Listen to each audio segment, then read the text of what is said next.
அன்பான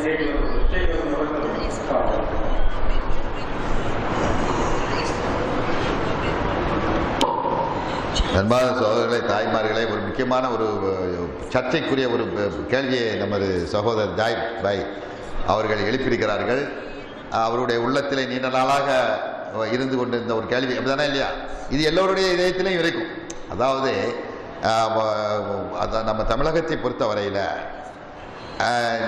ஏகத்துவ பிரச்சாரம் என்னவென்று தெரியாமல் இருந்த ஒரு கால சூழ்நிலையில் எல்லோரும் நாம இல்லாமல் அனாச்சாரத்திலும் மக்களத்திலும் மூடி கடந்த சமுதாயமே, ஒட்டுமொத்த சமுதாயம் சமாதி வழிபாடு, இந்த மத வெறி, இதில் எல்லாம் மூழ்கி குரான் சுன்னாவை விட்டு வெகு தூரத்தில் இருந்த ஒரு காலகட்டத்தில் தமிழகத்தில் ஒரு எழுச்சி ஏற்பட்டது. அதானே இல்லையா? நம்ம அல்லாஹ் சுப்ஹானஹு வ தஆலா நமக்கு நேர்வழி காட்டினான். ஏகத்துவ இந்த பக்கம் அல்லாஹ்வுடைய நேர்வழியிலே நம்ம கொண்டு வந்தான். இதனுடைய வரலாறுகள் நிறைய மக்களுக்கு தெரியாமல் இருக்கிறது. அது அவருடைய நிறைய பேருக்கு அவருடைய உள்ளத்தில் குமுறு இருக்குது. எப்படி தமிழகத்தில் இந்த ஏகத்துவ பிரச்சாரம் வந்தது? இன்னைக்கு அவர்கள் ஒரு குரூப்பாக செயல்படுறாங்க, இவர் ஒரு குரூப்பாக செயல்படுகிறார்கள். இவங்கெல்லாம் ஒரு காலத்தில் ஒன்றா இருந்தவங்க தானே. நம்ம ஜாய்பாய் கேட்ட மாதிரி, அப்போ அந்த காலத்தில் எல்லாம் ஒன்றாத்தான எல்லாம் அந்த கபர் வழிபாடை எடுத்தது, சிறுக்கை எடுத்தது, தரிகாக்களை எதிர்த்தது, மதஹப்களை எதிர்த்தது, எல்லாமே எதிர்த்து உண்மையான இஸ்லாத்துடைய மூலாதாரம் குர்ஆன் சுன்னாதான், அதன் அடிப்படையில் தான் செயல்படணும், அதுபடி தான் வாழணும் என்கின்ற இந்த பிரச்சாரத்தை ஆரம்பத்தில் நீங்கள் எல்லாம் சேர்ந்து செய்து கொண்டிருக்கின்ற பொழுது கொஞ்ச நாள், ஒரு வருடம் 2 வருடம் அல்ல, ஏறக்குறைய ஒரு 10 ஆண்டுகள். ஏன்னா 1900 சொல்ல போனால் 84 83 84 இருந்து அது துவங்கி 94 வரை, 1983 84 94ஆம் ஆண்டு வரை இந்த 10 ஆண்டு காலங்களிலே ஒத்த கருத்தாக ஒரே குரலிலே எல்லாரும், நானா இருந்தாலும் நம்ம சகோதரர் ஜெயலலிதா இருந்தாலும் எல்லோரும் ஒன்றாகத்தான் நினைச்சோம். ஒரே மேடை ஒரே குரலாகத்தான் சொல்லிக் கொண்டிருந்தோம். இன்றைக்கு நம்ம ஜம்மியத் அல் குர்ஆன் வல் ஹதீஸ்ல நம்ம என்ன சொல்லுகிறோமோ அதைத்தான் அன்னைக்கு நம்ம என்ன செய்தோம், சொன்னோம். அதே பிரச்சாரம் தான் இன்னைக்கு தொடர்ந்து கொண்டே இருக்கிறது. நம்ம என்ன செய்யவில்லை, தடபெறவில்லை. நாம் அன்னைக்கு அவரோடு சேர்ந்து என்னென்னலாம் சொல்றோமோ அதை தான் இன்னைக்கு சொல்லிக் கொண்டிருந்தோம். இதை சொல்லிக்கொண்டு இருந்த காலத்தில் திடீரென இப்படிப்பட்ட ஒரு மாற்றம் ஏற்பட்டது நம்ம இடத்துல இல்லை. யாரிடத்தா ஏற்பட்டது? இந்த சகோதரர் ஜெயலலிதா தான் நம்மிடம் இருந்து அவர் என்ன செய்தார், விலகி சென்றார். விலகி சென்று புதிய புதிய கருத்துக்களை சொல்ல ஆரம்பித்தார். அவராகத்தான் சென்றாரே தவிர நம்ம புதிய கருத்து என்னன்னு சொல்லல. நம்ம அன்னைக்கு சொன்ன கருத்தை தான் இன்னைக்கு சொல்றோம்.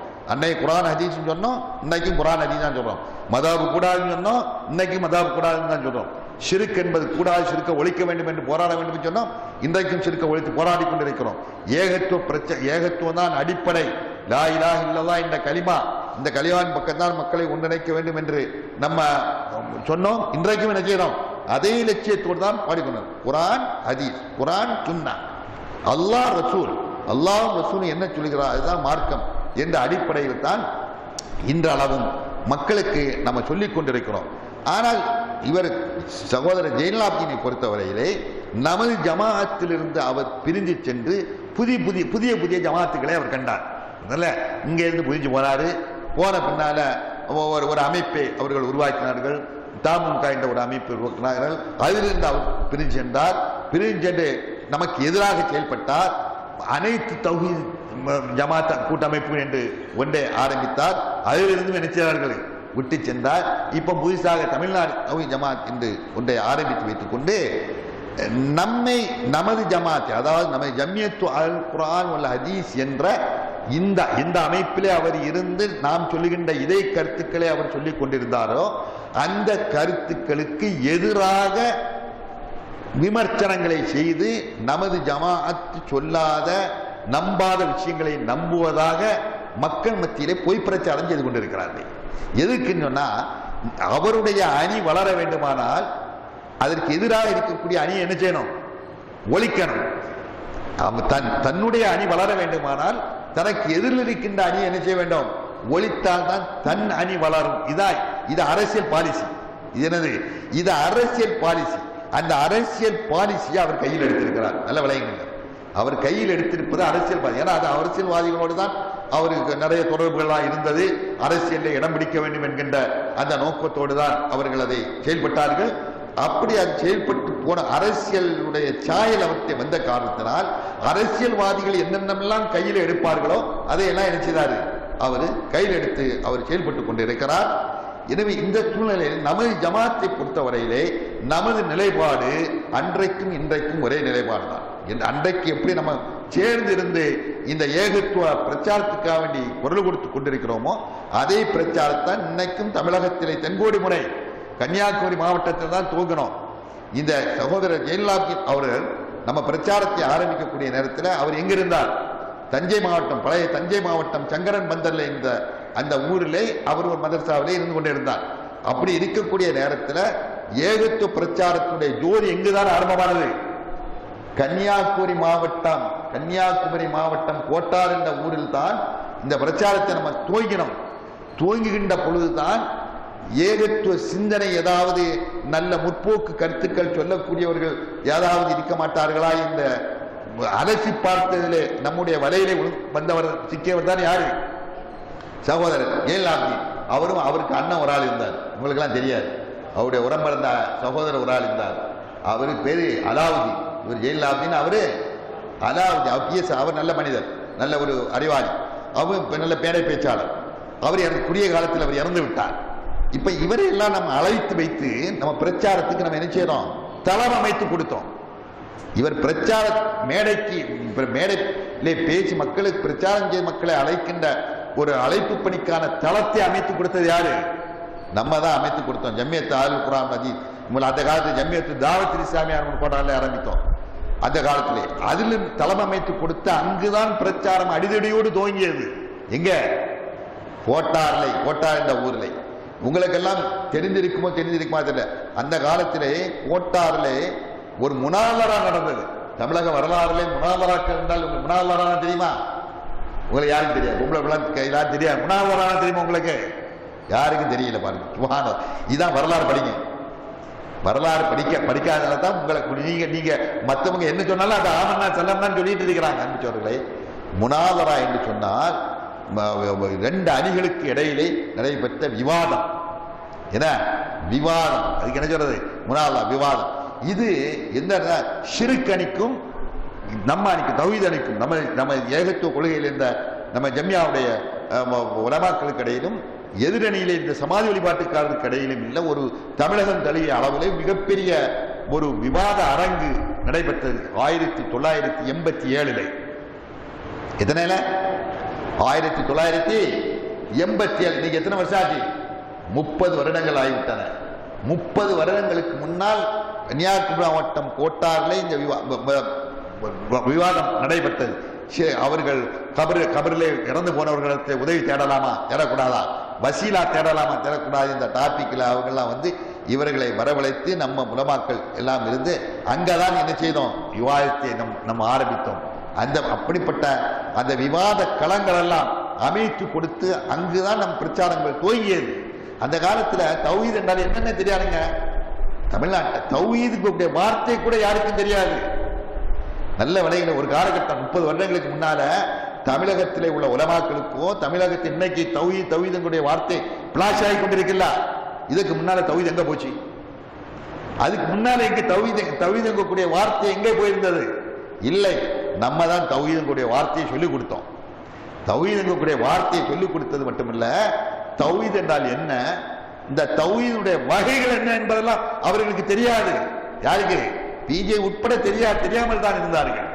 தௌஹீதுடைய வகைகள் என்பதை, அது தௌஹீத் எத்தனை வகைப்படும் என்பதை கிதாபு தௌஹீத் என்கக்கூடிய முகமது பின் அப்துல்லா எழுதியிருக்காருல கிதாபு, இந்த கிதாபு கொடுக்கப்பட்டு தக்வியத்துல் ஈமான் என்கக்கூடிய கிதாபு அது இருக்கிறது, தௌஹீதை பற்றி சொல்லுகின்ற அந்த புக்கு.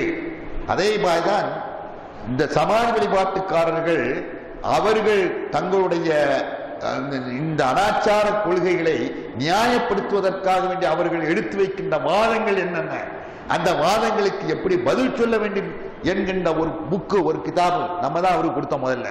எப்ப 30 வருடங்களுக்கு முன்னால. அதுக்கு பேரு சைஹத்துல் ஹக், அந்த கிதாபு பேரு. இன்றைக்கும் அந்த கிதாப் நமக்கு வரல, அவர்கிட்ட தான் இருக்கு. சைஹத்துல் ஹக், சத்திய முழக்கம், அந்த அரபியில் அந்த கிதாபு. இதெல்லாம் கொடுக்கப்பட்டு தான் தௌஹீதை நினைச்சார்கள் மக்களுக்கு சொல்லி மேடமேடியாக எல்லாம் பிரச்சாரம் செய்தோம். அந்த வகையில் நம்ம பாராட்டணும், நம்ம குறை சொல்வது இருக்கலை. அதாவது தௌஹீதை சொன்னவர்கள் தான், ஒன்றாக சொன்னவர்கள் தான். திடீரென இந்த மாற்றங்கள் வருவதற்கு காரணம் என்ன என்பதுதான் நம்ம யாருடைய கேள்வி. நம்ம ஜாயித் அவர்கள் கேட்ட அந்த கேள்வி என்னன்னா, எல்லாம் ஒண்ணுதானே, 10 வருஷம் ஒன்னா, திடீரென இந்த மாதிரி ஒரு மாற்றம் ஏற்பட்டு நமது ஜம்மியாவுடைய அணியில் இருந்து அவர் விலகி சென்று புது புது அணிகளை கண்டுபிடிப்பதற்கு காரணம் என்ன? இப்ப நம்மளை பகிரங்கமாக எதிர்க்கிறார்களே, இதற்கு நியாயமான கேள்வி தானே. காரணம் என்ன? இது காரணம் என்ன? எல்லாம் அரசியல் தான். நமது ஜமாத்தில் இருக்கின்ற காலம் எல்லாம் இங்கே அரசியலுக்கு இடமில்லை. நம்ம சொன்னோம், இந்த அரசியலுக்கு எல்லாம் கோஷம் போட மாட்டோம். நமது இலக்கு வேறு. நம்ம ஜமாத்துடைய நோக்கம் என்ன? குர்ஆன், சுன்னா, அல்லாஹ், ரசூல், அவருடைய மார்க்கம், அதோட முடித்துக்கிட வேண்டியதுதான். மக்களுக்கு சொர்க்கத்துக்கு வழிகாட்ட வேண்டும், ஷிர்க்கிலிருந்து மக்களை காப்பாற்ற வேண்டும், ஏகத்துவ கொள்கையை போதிக்க வேண்டும். இதுதான் நம்ம ஜமாத்துடைய லட்சியம். இந்த லட்சியத்துக்கு மாற்றமாக எது செய்தாலும் நம்ம என்ன செய்ய மாட்டோம், நம்ம ஆதரவு கொடுக்க மாட்டோம் என்று பகிரங்கமா சொன்னோம். அல்லாஹ்வுடைய வழியிலிருந்து நான் சொல்லுகிறேன். நம்ம சொன்னோம், மார்க்கத்துக்கு உட்பட்டு, அதாவது குர்ஆன் சுன்னாக்கு உட்பட்டு என்ன செய்ய வேண்டுமோ அத்தனை நம்ம ஜமாத் செய்வதற்கு தயாராக இருக்கிறது. அதான் முறை. என்ன செய்யணும் சொல்லுங்க? குர்ஆன் ஹதீஸுக்கு உட்பட்டு உடனே போய் கொல்ல வேண்டுமா? குர்ஆன் ஹதீஸ்ல இருந்து ஆதாரம் எடுத்து வைங்க, நம்ம செய்வோம். அதை ஏன் புதிய அணி உருவாக்க வேண்டும்? எப்பொழுது குர்ஆனுக்கு மனித வாழ்க்கை குர்ஆனுக்கு உட்பட்டு தானே இருக்க வேண்டும். ஒரு மூமினுடைய வாழ்க்கை குர்ஆனுக்கு உட்பட்டு இருக்க வேண்டும். சில விஷயங்கள் கேள்வி எழுந்ததுனால பய சொல்லி ஆக வேண்டும். அன்பு சகோதரர்களே, நமது ஜம்மியாவை பொறுத்தவரையிலே ஒன்றை தெளிவாக நம்ம சொன்னோம். அந்த நேரத்தில் குர்ஆன் ஹதீஸுக்கு உட்பட்டு என்ன வேலை செய்வதா இருந்தாலும் அந்த குர்ஆன் ஹதீஸுக்கு ஆதாரம் தான், அதை நம்ம ஜமாத்து செய்ய தயாராக இருக்கிறது. நம்ம ஜமாத்தே எல்லாம் செய்யலாம் தானே இல்லையா? ஆட்சி அதிகாரத்தில் வர அது குர்ஆன் ஹதீஸுக்கு உட்பட்டு செய்வதாக இருந்தால் நம்ம ஒரே ஜமாத்திலும் செய்வோம். ஒரே அணி, 2 அணி என்பதற்கு என்ன இல்லை, 2 குரூப் எனக்கு தேவையில்லை. இல்லை, நாம் பிரிந்துதான் போக வேண்டும் என்ற இந்த நிலைப்பாட்டுக்கு வந்த பிறகு அது இஷ்டம், உங்கள் இஷ்டம். நம்ம ஜமாத்தோடு தனியாக பிரிந்திருந்தார்கள். எதற்காக? அதனுடைய நோக்கம் என்ன? அரசியல் ஆதாயம் என்று. அரசியல் ஆதாயம் வேண்டும் என்ற நோக்கம்தான் அவர்கள் இங்கிருந்து பிரிந்து செல்வதற்கு காரணமே தவிர மார்க்கம் அல்ல. மார்க்கத்தில் நம்ம அதை சொல்ற இதை சொன்ன அதெல்லாம் புதிதாக முளைத்தது.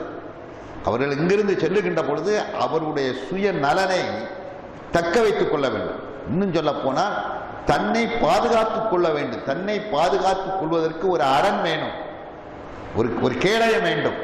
அதற்காக சில கட்சிகளை அவர்கள் உருவாக்கினார்கள். அந்த கட்சிகளை சேர்ந்தார்கள். அந்த கட்சியில் சேர்ந்தது மட்டுமல்ல, அந்த அமைப்போடு மட்டும் அவர்கள் நின்றிருந்தால் சரி, நியாயமாக இருக்கலாம். அந்த அமைப்பை வைத்துக் கொண்டே அரசியல் கேடுகட்ட அரசியல் கட்சிகளோடு என்ன செய்தார்கள்? கை கோர்த்தார்கள்.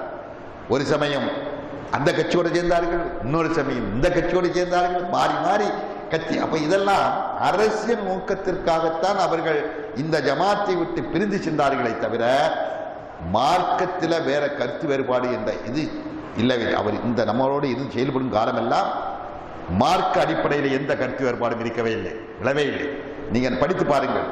நம்ம வெளியிட்ட அல்ஜன்னத்தாகட்டும் அல்லது மற்ற புத்தகங்களாகட்டும் அல்லது மேடையிலே பேசப்பட்ட பேச்சுகளாகட்டும் 1984 முன்னால் உள்ள அந்த எழுத்துக்களையும் அந்த பேச்சுக்களையும் அதற்கு பின்னால் உள்ள எழுத்துக்களையும் பேச்சுக்களையும் நீங்கள் ஒப்பிட்டு பாருங்கள். இதை நீங்கள் என்ன செய்துக்கலாம், தெரிந்து கொள்ளலாம். அரசியல் ஆதாயங்களுக்காக சென்றார்கள். சென்ற பின்பு இங்கிருந்து கலந்து சென்றாச்சுல தனி கட்சியாக ஆயாச்சு. நம்ம கிட்ட எதிரும் புதிருமா ஆயாச்சு. எப்பொழுது எதிரும் புதிருமா ஆகிவிட்டதோ தான் இங்கிருந்து கலந்து சென்றதற்கு அது நியாயம் கற்பிக்க வேண்டும். அதான் இல்லையா? கேட்பார்கள், ஏன் கலந்து வந்தீர்கள்? நீங்கள் சொல்லக்கூடிய அதைத்தானே அவர்களும் சொல்லுகிறார்கள். சிறுக்க ஒழிப்பதுதானே ஜம்மியாவுடைய நிச்சயம், தௌஹீதை நிலைநாட்டுவதுதானே ஜம்மியாவுடைய நிச்சயம். அப்படி இருக்கின்ற போது கலந்து வர வேண்டிய அவசியம் என்ன என்று சொன்னால் பதில் சொல்லி ஆக வேண்டுமா இல்லையா? அதற்குத்தான் எதையாவது காரணம் சொல்ல வேண்டும். இல்லாத பொல்லாத சொன்னால்தான் மக்களை திருப்திப்படுத்த முடியும். அதனால நம் மீது பொய்யான விஷயங்களை அவதூறுகளை கட்டவிழ்த்து விட்டார்கள். சஹாபாக்களை இவர்கள் சஹாபாக்கள் சொல்வதெல்லாம் மார்க்கமாக ஏற்றுக்கொள்கிறார்கள் என்றார். 3வது ஒரு மதவை உருவாக்கி விட்டார்கள் என்று சொன்னார்கள். மதவை ஒழிக்க வேண்டும் என்று பிரச்சாரம் செய்ததே நம்ம தான். நம்முடைய தலையிலேயே எழுதியிருக்கிறது குர்ஆன் சுன்னா தான் நமது அடிப்படை என்று. ஜம்மியத்து அஹ்லுல் குர்ஆன் வல் ஹதீஸ் என்றே எழுதியிருக்கிறது. நம்ம தான் உலகுக்கு மூலாதாரம் 2 தான் என்று எல்லோரும் சேர்ந்து மேடையாக சொல்லிக் கொண்டிருந்த அந்த நிலையில நம்மை கலங்கப்படுத்த வேண்டும் என்பதற்காக வேண்டி இவர்கள் 3வது சஹாபை பின்பற்றி சொன்னார்கள். எடுபடவில்லை. மக்கள் மத்தியில் என்ன செய்யவில்லை, எடுபடவில்லை. மக்களும் பார்த்துட்டு இருந்ததை எங்க சொன்னோம், ஜாபா நீங்க சொன்னது மார்க்கமா ஏற்றுக்கணும்னு சொல்லிட்டு அடுத்து போனார்கள். சூனியம் என்ற ஒன்றை சொன்னார்கள். சூனியர் என்னமா சூனிய கடை வச்சு நடத்துற மாதிரி ஜம்மியத்து அயல் குரான் பார்த்தீங்கன்னா சூனிய வியாபாரம் பண்றாங்கிற மாதிரி ஒரு மாயை எடுத்து இவெல்லாம் சூனியக்காரர்கள், இவரெல்லாம் சூனியக்காரர்கள். என்னமோ சூனிய மூசாலயத்தெல்லாம் கம்பெயின் நிறையத்தை வச்சு நம்ம சூனியம் பாம்பாக்கின மாதிரி என்னமோ செய்யிட்டு இருக்க மாதிரி சொல்றார்கள். சுபஹானல்லாஹ். சூனியத்தை எதிர்த்ததே நம்ம தான், நம்ம ஜமியத்தான், எல்லாம் சேர்ந்தான். இதே பிஜையும் நாங்களும் எல்லாரும் பல கூட்டங்கள்ல மேடைகளில் பேசுகின்ற பொழுது மக்களை பார்த்துடுறோம். சூனியத்தால் ஒன்றை செய்ய முடியும் என்று இருக்குமானால் என்னை இந்த மேடையில் இருந்து வீழ்த்துங்கள் என்று சவால் விட்டோம்.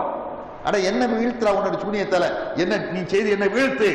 அட சூனியத்தால ஒண்ணு செய்தா இருந்தா இன்னைக்கு மோடியையே சூனிய 1 கோடி ரூபாய் தாரேன், நீ போய் மோடியை போய் வீழ்த்திட்டு வந்தது எதிரியாடி சொல்லலாம் தானே, அப்படிதான் சொன்னான், சவால் விட்டோம். அன்னைக்கு இப்படிலாம் இந்த உதாரணங்களை எல்லாம் சொல்லி சூனியத்தை ஒரு மண்டியம் நான் செய்வேன் அதை செய்வேன் சொன்னா அதில் நம்ப கூட அவனை கொலை செய்யணும். சூனியம் செய்யக்கூடியவனை கொலை செய்ய வேண்டும் என்பது ஹதீஸ். ஒருவன் எவனாவது சூனியத்தில் ஈடுபட்டு விட்டால் அவனுடைய 40 வருடத்துடைய அமல்கள் அளிக்கப்படும். இதெல்லாம் மேடையா அன்றைக்கு நம்ம கர்ஜித்து சொன்னப்பட்ட செய்திகள் தான். இப்போ புதுசா வந்துட்டு இவன் சூனியத்தை ஆனா யாருன்னா சொன்ன சூனியம் செய்யலாம்னு சொல்லிட்டு குர்ஆன்ல அல்லாஹ் சுப்ஹானஹு வ தஆலா பல இடங்கள்ல சிகரிக்கக்கூடிய வார்த்தைகளை அவன் சொல்லி இருக்கிறான். ஹதீஸ்ல வந்து அதை நம்பணும், அவ்வளவுதான். அதை நம்ம நம்பிட்டு போறோம். அதை நம்பினா காபிரானா நம்ப மாட்டேன்னு சொல்லக்கூடியது தான் காபிரு.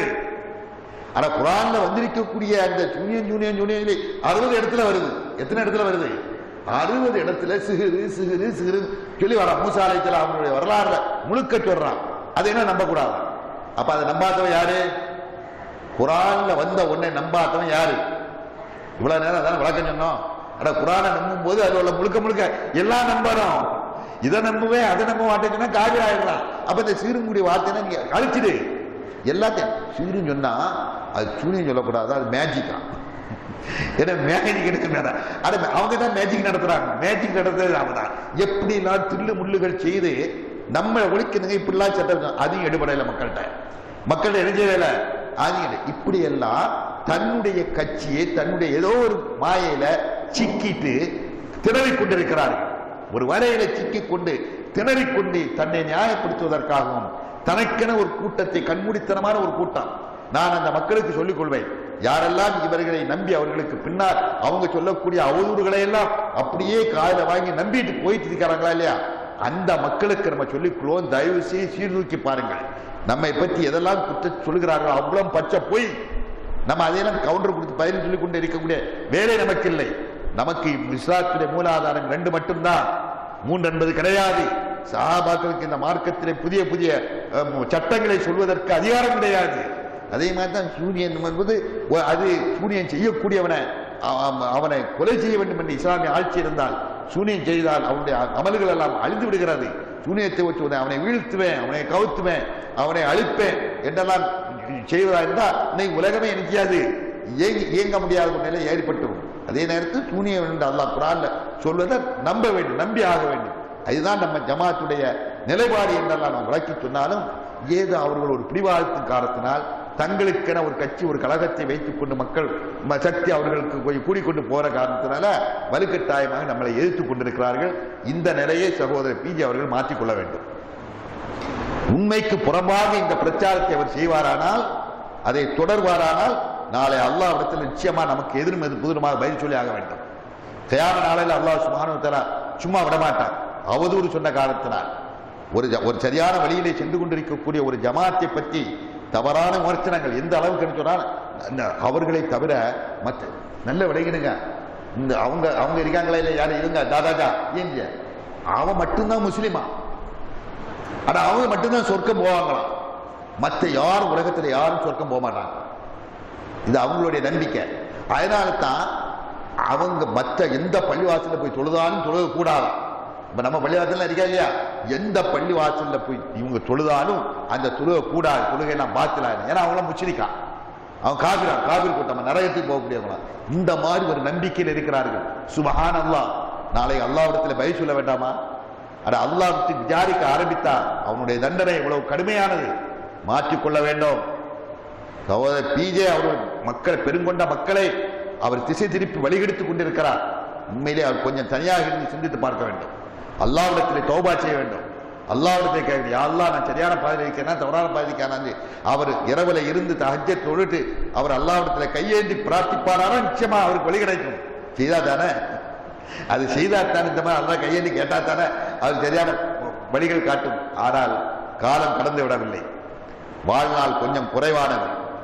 இந்த வாழ்நாள் நமக்கு முடிவதற்கு முன்னால், காலம் முடிவதற்கு முன்னால் அல்லாஹ்விடத்திலே நாம் தௌபா செய்ய வேண்டும், வருந்த வேண்டும், செய்த குற்றத்துக்காக வருந்த வேண்டும். சகோதரர்கள் மத்தியிலே லா இலாஹ இல்லல்லாஹ் என்ற கலிமாவை சொல்லி அல்லாஹ்வுடைய புகழ் ஓங்க வேண்டும் என்பதற்காக வேண்டி துவங்கப்பட்டு இறைந்து துவங்கப்பட்ட ஒரு ஜமாத்தை கெடுக்க நினைக்க கூடாது. அல்லாஹ் கெடுத்து விடுவான். அதனால கொஞ்சம் சிந்தித்து சீர்தூக்கி பார்க்க வேண்டும். அவரை பின்தொடர்ந்து சொல்லக்கூடிய அந்த சகோதரர்களும் நிதானத்தை கையாள வேண்டும். வாயில்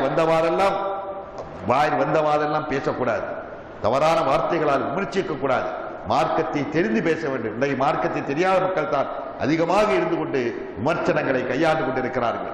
எனவே அல்லாஹ் சுப்ஹானஹு வ தஆலா அவர்களுக்கு நேர்வழி காட்ட வேண்டும், நமக்கும் நேர்வழி காட்ட வேண்டும். எந்த நேர்வழியிலே நாம் அன்று முதல் இன்று வரை மக்களுக்கு குர்ஆன் சுன்னாவுடைய ஒளியிலே மக்களுக்கு சொல்லிக் கொண்டிருக்கிறோமோ அதிலே என்றென்றைக்கும் நிலைத்திருக்கக்கூடிய ஒரு பாக்கியத்தை அல்லாஹ் தஆலா என்ன செய்ய வேண்டும், தந்திருக்கு, நமக்கு தர வேண்டும். அதற்கு அல்லாஹ்விடத்தில் பிரார்த்திக்க வேண்டும். காலம் மோசமான காலம், அல்லாஹ்விடத்தில் எப்படி பிரார்த்திக்க வேண்டும். அல்லாஹ் தஆலா நமக்கு துஆவை கற்றுத்தார். என்ன துஆ கற்றார் அல்லாஹ் தஆலா? நீங்கள் எல்லாம் உண்மையான முஃமின்கள் அல்லாஹ்விடத்தில் பிரார்த்திப்பார்கள். எப்படி பிரார்த்திப்பார்கள்? ரப்பனா லா துஸிக் குலூபனா பஅத இத் ஹதைதனா வ ஹப் லனா மின் லதுன்க ரஹ்மா இன்னக அன்தல் வஹ்ஹாப்.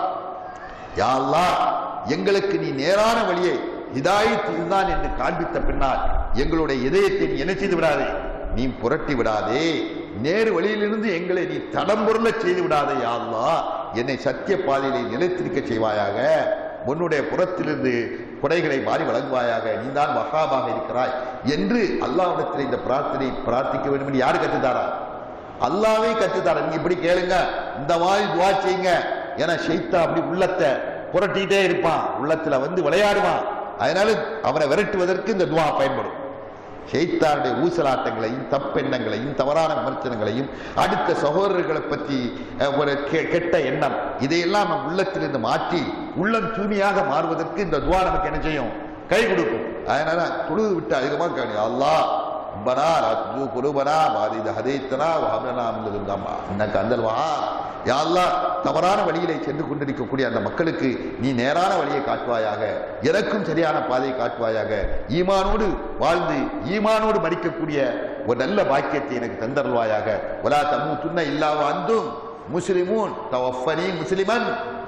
அடுத்தது சொல்லுங்க, தவஃபனி முஸ்லிமன் வ அல்ஹிக்னி பிஸ்ஸாலிஹீன். நபிமார்கள் கேட்டார்கள், அல்லாஹும்ம தவஃபனி முஸ்லிமன், யா அல்லாஹ், என்னை நீ முஸ்லிமாக மரணிக்க செய்வாயாக, முஸ்லிமாக என்னுடைய உயிரை கைப்பற்றுவாயாக. வ அல்ஹிக்னி பிஸ்ஸாலிஹீன், நாளை மறுமையிலே சாலிஹான நல்லடியார்களோடு என்னை நினைச்சுவாயாக, எழுப்புவாயாக என்று நபிமார்கள் கேட்ட துஆ. இந்த துஆவை அடிக்கடி நம்ம கேட்டுக்கிட்டே இருக்க வேண்டும். வல்ல அல்லாஹ் சுப்ஹானஹு வ தஆலா நம்முடைய ஈமானை தூய்மையாக்குவானாக, நம்முடைய ஈமானை பாதுகாப்பானாக, நம்முடைய கொள்கையிலே உறுதியாக இருக்கக்கூடிய பாக்கியத்தை நமக்கு தந்தருவானாக. உண்மையான இறைநேசர்களாக அவுலியாக்குல்லாவாக இந்த உலகத்திலே வாழ்ந்து உண்மையான அல்லாஹ் மீது பற்றுள்ள இறைநேசர்களாக இந்த உலகத்தை விட்டு செல்லக்கூடிய மகத்தான பாக்கியத்தை நம் எல்லோருக்கும் தந்தருவாராக என வேண்டி விடைபெறுகிறோம். வாஹிர் தாவானா அல்ஹம்துலில்லாஹி ரப்பில் ஆலமீன். சுப்ஹானக அல்லாஹும்ம வ பிஹம்திக அஷ்ஹது அன் லா இலாஹா இல்லா அன்த வ அஸ்தக்ஃபிருக வ அத்தூபு இலைக்.